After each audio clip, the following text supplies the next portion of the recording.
Right, in this video we're going to look at this lead here. So this is a lead that you unplug your electric tow bar and plug this in between the plugs on the car. We'll have a look at it.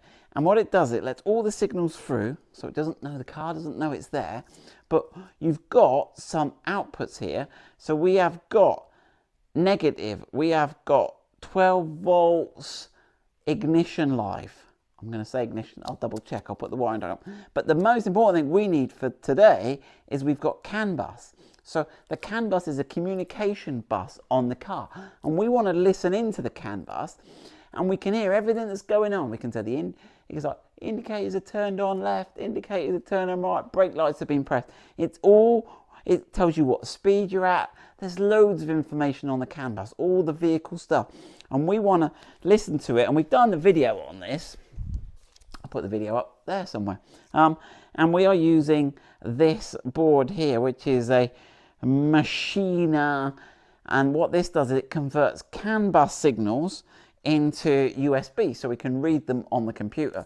So we are going to put this interposing lead in, and then we are gonna, so I'll just show you quickly how you would connect one of these. What you connect to this is up to you, be careful. I think the maximum current draw on here is 15 amps. I'll put on the screen which fuse in here this is controlled by. But there we go, so that is it. You can see all the signals passing through. Right, so right, if you come around that side, Zach, I'll try and do it. So if you take your little boot tray out, it's much the same on a 110 and a 90. The arse end is much the same. Right, and you'll see you've got this plug here. Now, you might have it blanked off if you haven't got an electric tow bar.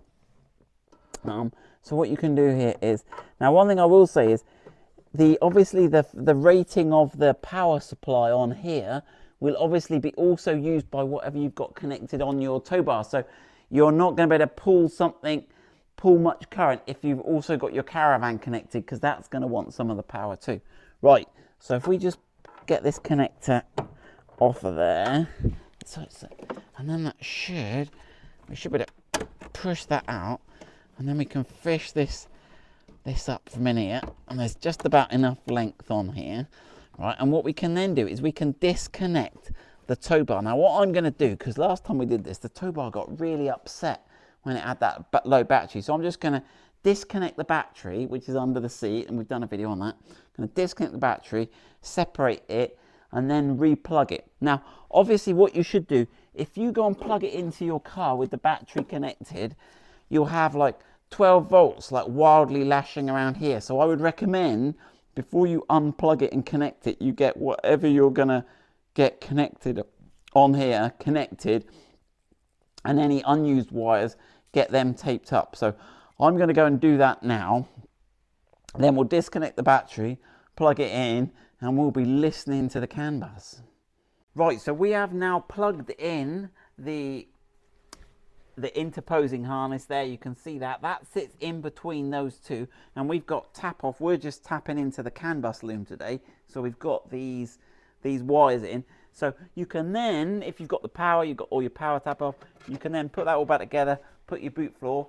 There it is. That is the rear tow bar module interposer connector loom to give you its battery live and earth and CANbus. There are actually other signals in there as well, but that's the ones we've decided are the main ones: the battery live and earth and the CANbus high and low. Good luck with that.